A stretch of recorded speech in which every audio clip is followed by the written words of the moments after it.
Cette capsule vidéo est une archive d'un atelier scientifique qui s'est déroulé au lycée Jean Durand dans les années scolaires 2012-2013 et qui portait sur l'aérodynamique de l'aile.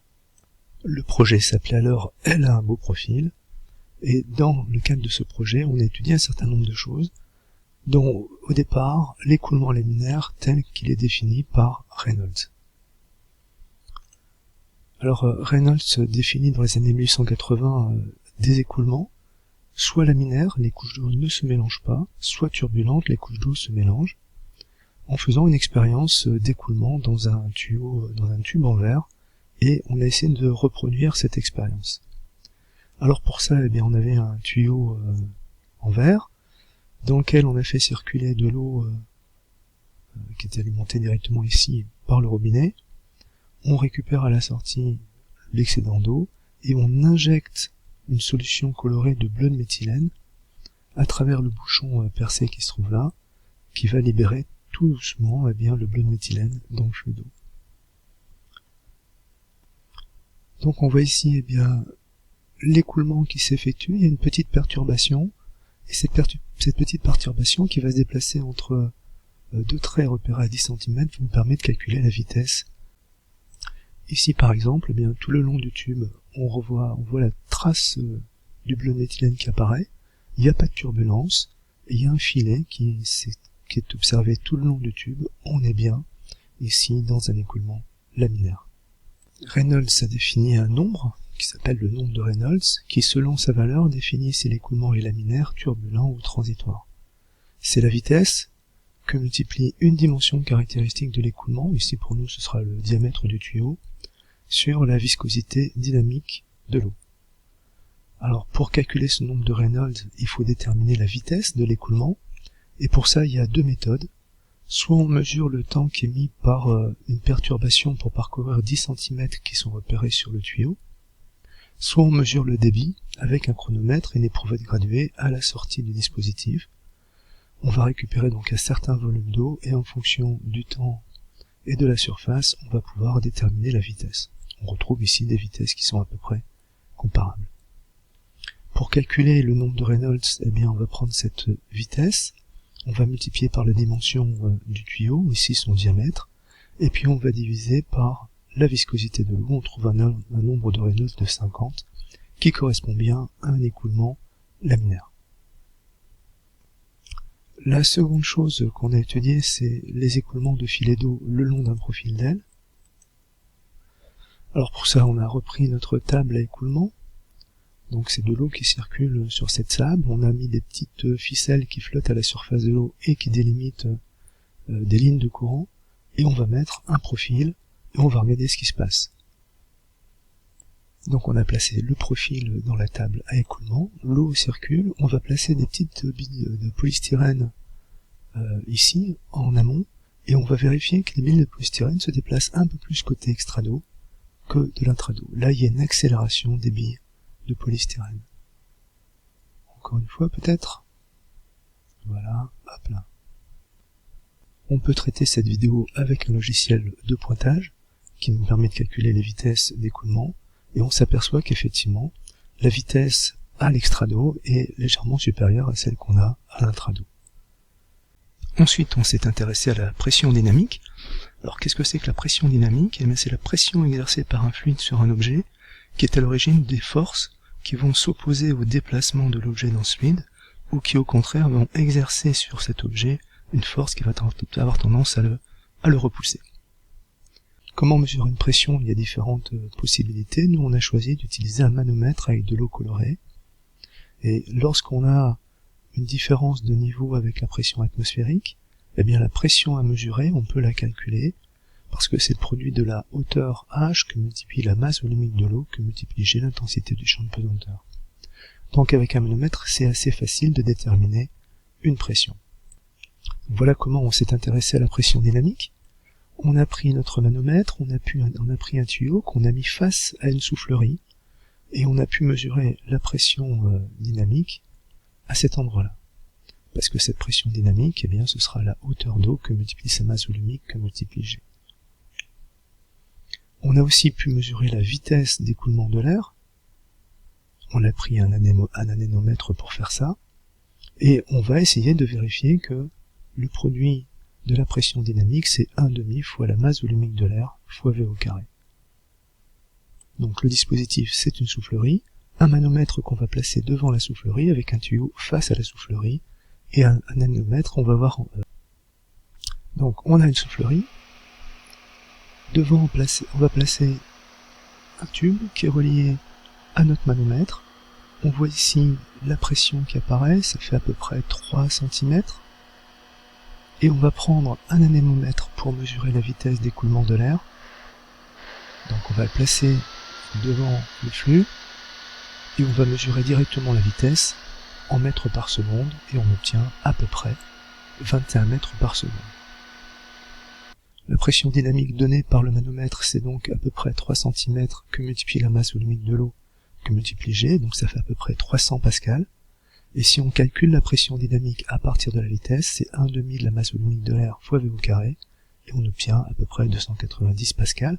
Ces deux résultats sont tout à fait cohérents. Donc on a pu prouver bien que la pression dynamique c'était 1/2 fois la masse volumique de l'air fois V au carré, et ça a une implication. Parce que si on peut mesurer une pression, on doit pouvoir déterminer une vitesse. C'est ce qui se passe lorsqu'on utilise un tube de pitot. Ce tube il est ouvert dans le sens de l'avancement de l'avion, donc face à l'écoulement du fluide. On trouve ça aussi sur des voitures, par exemple ici une F1. Et ça va permettre de mesurer la pression dynamique et donc d'en déduire la vitesse du vent avec le petit calcul qui se trouve là. Étape suivante, on s'est intéressé à la relation qui existe entre la pression et la force pressante. Alors cette pression, lorsqu'elle s'applique sur une surface, exerce une force pressante, dont on nous dit bien qu'elle est le produit de la pression par la surface. Alors on a voulu montrer effectivement la véracité de cette relation.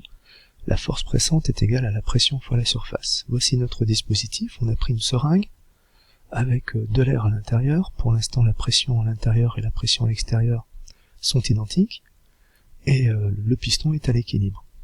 Ensuite on a fermé ici la seringue, on l'a reliée à un manomètre, et puis on a mis une masse marquée qu'on a appuyée, qui est en appui sur le piston, qui est en équilibre sur le piston. Bien sûr cette masse elle va appuyer sur le piston, et lorsque le piston sera en équilibre, eh bien il sera équilibré par deux forces. Le poids, qui est le produit de la masse par l'intensité du champ de pesanteur, et la force pressante. Et donc on pourra de cette façon-là déterminer l'intensité de la force pressante, qui sera donc égale à mg. Donc le dispositif expérimental est très simple, un pressiomètre, une seringue et une masse marquée qu'on va poser en équilibre sur la seringue. Donc on a relié notre pressiomètre à la seringue, pour l'instant c'est la pression atmosphérique qu'on lit. On va déposer et maintenir une masse de 5 kg sur le piston, ce qui nous permet maintenant de lire une pression de à peu près 1820 hectopascal. Et on a aussi mesuré le rayon du piston, et le rayon du piston il vaut à peu près 1,4 cm. Et la masse vaut 5 kg. Alors voilà les résultats. Quelle est la pression qui est exercée par la masse qu'on a posée sur le piston? C'est la différence entre la pression initiale et la pression qu'on a lue à la fin, c'est à peu près donc 8-10 puissance 4 pascal. Le calcul à la surface pi r carré nous donne assez facilement, puisqu'on connaît le rayon, la surface sur laquelle s'appuie cette pression. La force pressante, eh bien est équilibrée par le poids, donc c'est égal à mg, ça fait à peu près 50 newtons. Et lorsqu'on fait le produit de la pression par la surface, on trouve à peu près 49 newtons. Autrement dit, on a vérifié que la force pressante, c'est bien la pression que multiplie la surface. Qu'est-ce que c'est que l'effet Venturi? Tout à l'heure on a dit que lorsqu'il y avait un fluide qui se déplaçait, il exerçait sur les objets qui se trouvent devant une pression dynamique. Donc là on pourrait penser que lorsqu'on prend deux balles de ce type-là et lorsqu'on va souffler sur ces balles, on va exercer une pression dynamique qui va les repousser, et elles devraient s'écarter l'une de l'autre. En réalité, c'est pas ce qu'on va observer. Voilà ce qu'on va faire, on va prendre 2 balles de ping-pong et puis on va souffler entre ces 2 balles. On pourrait penser qu'elles s'écartent, en réalité on va voir qu'elles se rapprochent. On va regarder les vidéos. Voilà, on a placé nos 2 balles de ping-pong, et lorsqu'on souffle, on s'aperçoit que les 2 balles se rapprochent. Regardez bien dans un premier temps, alors qu'on pourrait penser qu'elles vont s'écarter. Alors là, on a le même enregistrement, mais au ralenti, et voilà, on voit bien les 2 balles qui se rapprochent quand on souffle. Alors, l'hypothèse qu'on fait, c'est que lorsqu'on a placé notre manomètre tout à l'heure, lorsqu'on a mis face à l'écoulement, on avait une pression dynamique, une surpression qui apparaissait, mais peut-être que lorsqu'on le place perpendiculairement à l'écoulement, on devrait mesurer une dépression, ce qui permettrait alors d'expliquer le rapprochement des 2 balles. Alors on a réalisé cette expérience, mais malheureusement j'ai plus la vidéo, donc je peux pas vous la montrer. En tout cas, on voit bien lorsqu'on met le tube en face de l'écoulement d'air qu'il y a une surpression, et qu'il y a une dépression lorsqu'on le met perpendiculairement à l'écoulement d'air. On peut même s'apercevoir que la pression dynamique, par exemple si on trouve plus 50 pascal, elle correspond à la dépression qu'on a par effet Venturi. Ici on trouverait par exemple moins 50 pascal. Alors cet effet Venturi, il a plein d'applications technologiques. Lorsqu'on peint avec de l'air comprimé au pistolet à peinture, eh bien on applique ce phénomène. Lorsqu'on a une pompe à vide au laboratoire, c'est le même cas. Les douchettes écologiques et économiques aspirent de l'air lorsque l'eau s'écoule. Et sous cette formule 1, l'air se déplace très vite sous la forme qui est ici. Et donc il y a une dépression qui va coller la voiture sur le sol. Alors cet effet Venturi nous permet de faire des choses un petit peu plus amusantes. Là on a la soufflerie qui est reliée à un entonnoir, et l'air qui va s'échapper de l'entonnoir ne s'échappe pas avec la même vitesse selon que ce soit au centre ou sur les côtés. Au centre de l'entonnoir, la vitesse sera plus importante que les vitesses qui sont ici. Et lorsqu'on va placer une balle de ping-pong ou une balle en plastique, ici on a une vitesse d'écoulement qui est très importante, ici on a une vitesse d'écoulement qui est faible, donc eh bien la balle a tendance à revenir vers l'axe d'écoulement, et en plus de ça, elle est repoussée par la force dynamique, ce qui fait qu'elle va trouver une position d'équilibre. On va regarder les vidéos correspondantes. Donc voilà ce qu'on peut obtenir avec une balle de ping-pong.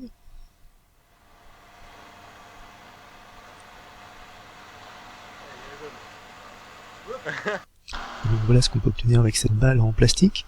Elle est en équilibre entre l'effet Venturi qui la ramène vers le centre de l'écoulement et la force aérodynamique qui la repousse.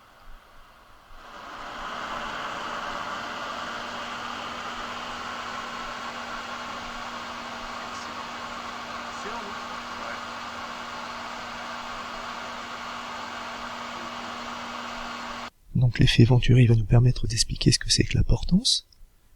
Sur l'extrado de l'aile, on a une dépression qui est liée à l'effet Venturi, et sur l'intrado, on a une dépression aussi qui est liée à l'effet Venturi. Et on a une surpression qui s'exerce sur la face avant, sur le bord d'attaque. Et on va voir que cette dépression par effet Venturi sur l'extrado et sur l'intrado, elles n'ont pas les mêmes valeurs. Pourquoi? Parce qu'ici on a une vitesse d'écoulement qui est plus importante. Et donc la dépression, elle va être plus importante. Ce qui fait que l'effet Venturi sera plus important à cet endroit-là qu'à cet endroit-là. Et donc, eh bien, si on fait l'expérience, on devrait mesurer ici une force qui sera, une pression qui sera plus faible que celle qu'on a ici. Alors, on l'a fait, on a monté un manomètre sur un profil d'aile, et on a mesuré ces deux pressions. Donc on a ici notre manomètre, un des côtés de ce manomètre va être relié à l'intrado, et l'autre va être lié à l'extrado. Alors on va essayer de repérer de quel côté on a l'intrado, c'est du côté droit, et l'autre tuyau est placé côté extrado. Donc à droite, l'intrado. Pour l'instant, il n'y a pas de soufflerie, donc les deux pressions sont strictement équivalentes, puisqu'elles sont à la pression atmosphérique toutes les deux. Donc à droite intrado, à gauche extrado, et on va mettre en route la soufflerie qui se trouve sur la droite, ici.